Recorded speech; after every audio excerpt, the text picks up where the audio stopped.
Love and friendship is the third tip. This is probably the most important tip dealing with siblings. You can teach all the grace and courtesy lessons that you want. You can create all the collaborative work and gaming opportunities that you can think of. You can teach all the lessons and think of ways to make a lot of them collaborative so that you can work together as a family towards a common goal. But if you haven't agreed in your heart and in your mindset that you are setting this expectation that there will forever be this baseline of love and friendship in your family, then the rest is just not going to work.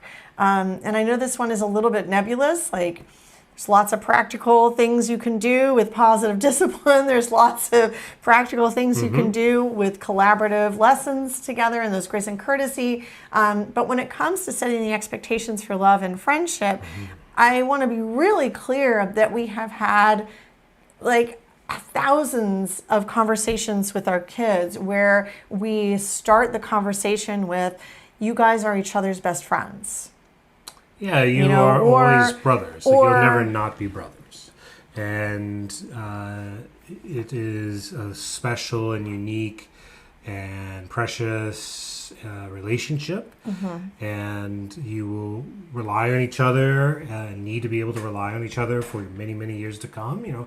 At some point, we will be in a different stage of life, and you're going to have to make decisions together about our health and our well-being. That's just the way it is.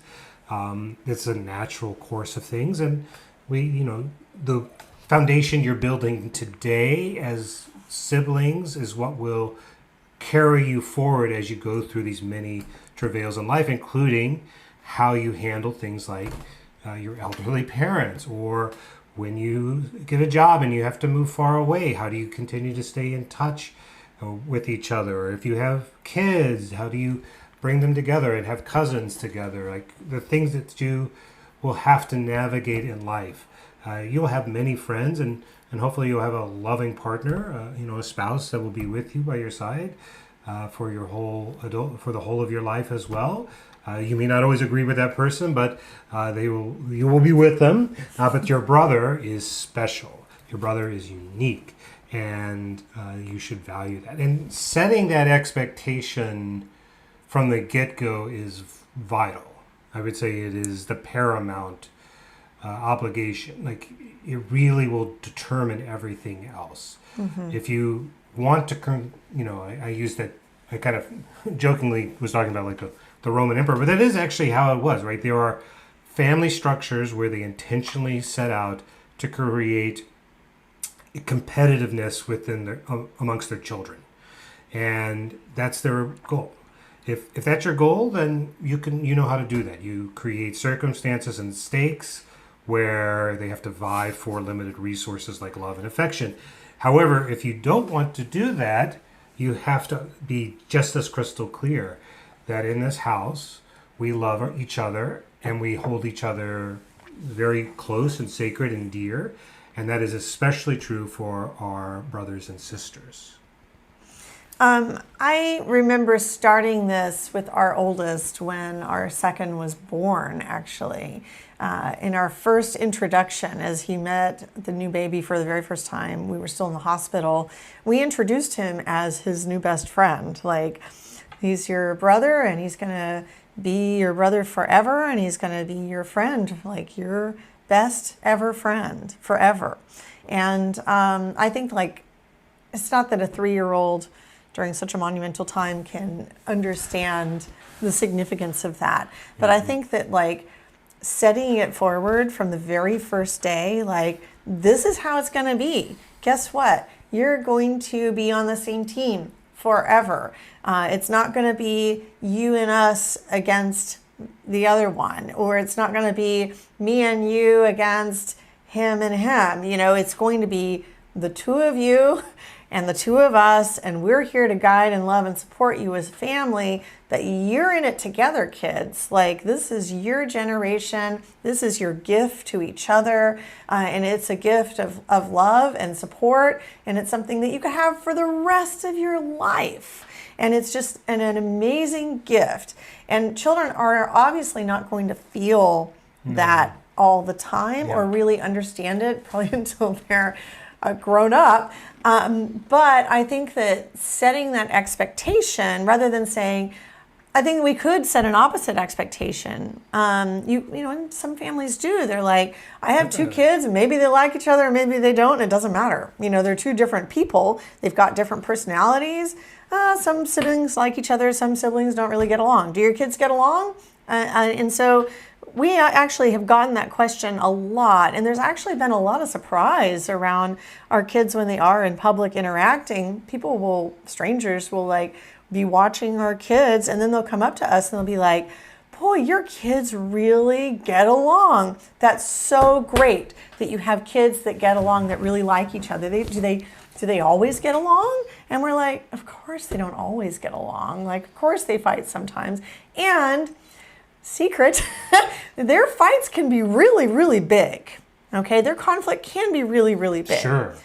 But I think that some people just don't enter into this family relationship with the expectation, the strong expectation that you are growing a pair or a trio or a quartet of human beings that are just intimately connected with each other with friendship. And I think that expectation can make a big, big difference in how close they are. So it's not just that we're lucky that our kids were close or that our kids get along, like as if they could get along or they could not get along. It's one or the other. It's not. Sometimes they're going to have conflict, but they're going to get along. Like they're together. They love each other. They're going to be best friends. We tell them this all the time. You guys are so lucky, you know, to have each other and that you are friends with each other. It's so special and precious. And we tell them outright, like, you should know not everybody has this with their sibling.